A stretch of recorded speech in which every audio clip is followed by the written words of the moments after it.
1862, a publication called The Christian Reader, which was put out by the African Methodist Episcopal Church, included a line that has become it's famous. Every child quotes it at some point. This is the earliest publication date that I could find. It's these words: "Sticks and stones may break my bones, but words can never hurt me." And I guess that phrase has probably brought some comfort various times to children. Boy, it's not true.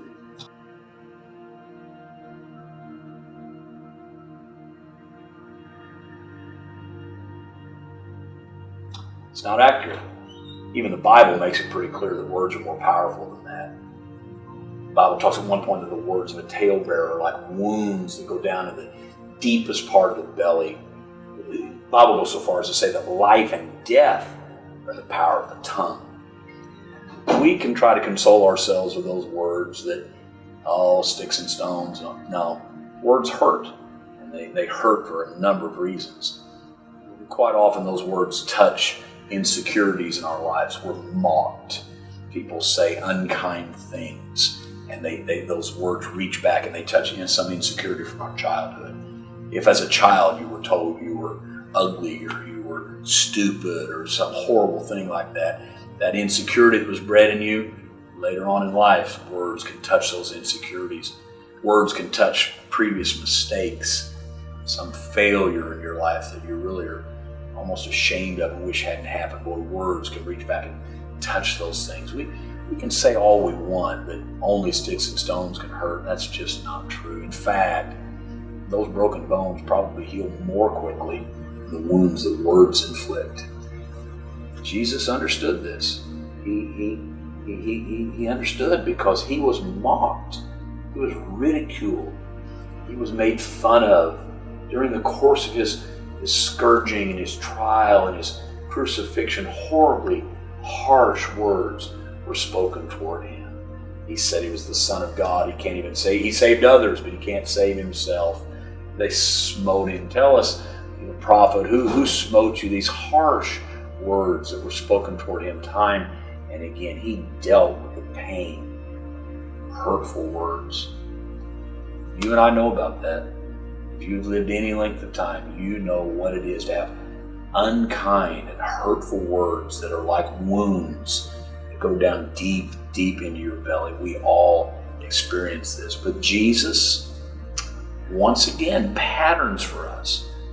How do you deal with this? How do you handle this assault? Not on your physical person, but on something much more fragile than that, on your psyche, on your emotions, on your heart. What do you do when unkind and hard words are spoken against you? Because the simple fact is, this is going to come from a variety of sources in our lives. We're going to be mocked. We're going to be mocked by the devil, by the powers of hell. We'll be ridiculed for our faith by spiritual voices that try to whisper to us that we're foolish for standing for what we stand for living a dedicated life. Those negative voices will come from spiritual enemies. We almost expect that. But that's not the only place they come from. Those words that hurt, they come from people. They come from the unsaved. We're going to have unkind things said about us by those who don't share our faith values, that don't share our life perspective. The Bible tells us that they hated Christ. They're going to hate us. Jesus even went so far to say, you're blessed when people persecute you, revile you, and say all manner of evil against you falsely for my sake, Jesus said. Those moments are going to come. The people who are convicted by your commitment are going to speak and voice unkind things towards you. In fact, and it's regrettable, but quite often they even come from within the framework of the church. People whose lifestyle is not consecrated will feel convicted by someone who lives a consecrated life, and they'll lash out at them to try to make themselves feel better somehow. Unkind, harsh things come from a variety of settings. But Jesus taught us something very powerful. In these last hours of his life, when he was being mocked, when he was being spit upon, when he was being ridiculed, when he was being made fun of, when he was being maligned, the most amazing lesson, and it's so hard to learn, he didn't revile back? When it would have been so easy for him to lash out with his own words, to point out their hypocrisy, to demonstrate his superiority to them. It would have been so easy for him to do that in his flesh, and yet the Bible has this profound truth in it that Isaiah said he was like a lamb before the slaughter. He was like a sheep brought to the shearer who is dumb. He doesn't say anything. He didn't, when he was reviled, Peter said, he didn't revile back. He held his peace. He held his tongue. It is the great challenge in these moments when someone assails us with words. I think most of us can pretty readily control not having our fist be the answer, but to control our speech. But Jesus patterns for us that one key to overcoming mocking is not to be quicker-witted, not to be able to retaliate back with words that silence them. We'll never do that. No, he demonstrated that the way you respond is with silence. You don't respond to the words other than with an expression of forgiveness and love. When he was reviled, he did not revile back. One of the real keys to learning how to deal with times of mocking is to learn the ability to hold our tongue. That is a very, very difficult thing to do. It's hard for our children when they're being bullied or mocked in school. Let's not kid ourselves. It's hard for us as adults to manage to hold our peace when someone is saying untrue or unkind things about us. James talks about the tongue in his epistle, and he makes it very clear that it's an unruly member that no man can tame. No man can tame it. He's very clear with that. So that tells me I have to let God control my tongue. I'll never do it in willpower or some kind of effort to just be a better person. I have to allow the Spirit of God to operate through me to control that immediate inclination to retaliate back with words. When unkind words are spoken of me, I have to pattern the life of Jesus. He demonstrated this ability not to speak back, not to retaliate back.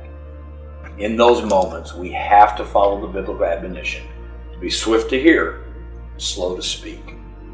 But when we hold our peace, when we manage to accomplish that sizable task of not retaliating back with words, that doesn't immediately take the hurt away. So one key to dealing with that is to recognize that our identity does not come from what other people say about us. It comes from what the Word of God and God Himself has to say about us. I'm not defined by what people have to say about me. I'm not defined by people's opinions about me. I'm defined by what God sees in me and what God thinks of me.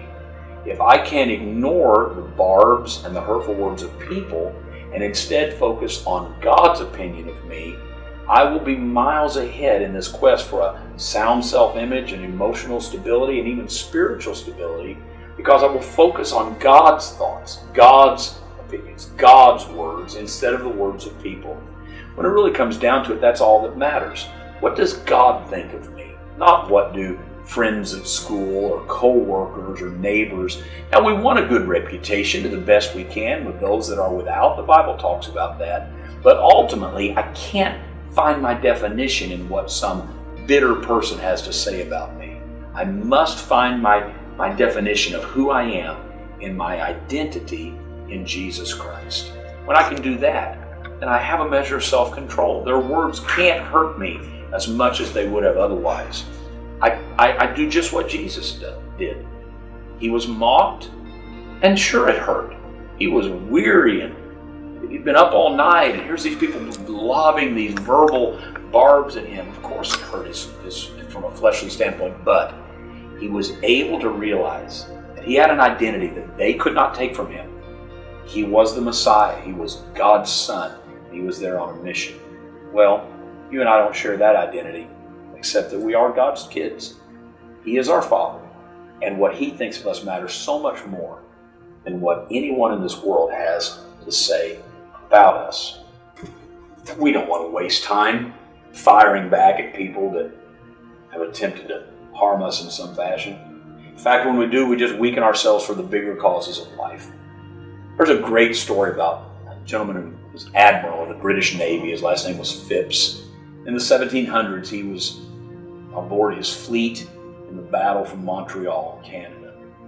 He was there to support the ground troops with cannons and artillery as they began to try to take the city of Montreal. But Admiral Phipps and his fleet got there some days before the troops that were going to march ashore. So they sat there in the harbor and they watched Montreal, and he began to notice that on the top of the chapel there were statues of the saints. He was so frustrated that he couldn't do anything for those days that he turned his cannoners loose and told them they could fire their cannons and try to blow up those statues of the saints on top of the church. So they began to unleash their barrage and had their fun, I guess, shooting at the saints. The unfortunate thing was that when the troops arrived, much to his dismay, he realized he had used all his gunpowder and all his cannonballs shooting at the saints, and he didn't have anything left to fire at the enemy. It's a unique story from history, but boy, there's a truth to be learned there. If you not spend our time getting distracted, firing at the saints, we're not going to have anything left to fight the real enemy. Unkind things will be said. I wish it weren't true, but it is. You'll be hurt by words from time to time. We all will. But when those times come, look at what Jesus did. He forgave, he loved, and he didn't retaliate. Oh, whatever you do, don't spend time shooting at the saints. There's an enemy out there that really does deserve your attention.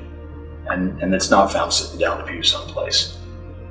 Let the word of God be more important to you than the words that come from the lips of people who would try to hurt you.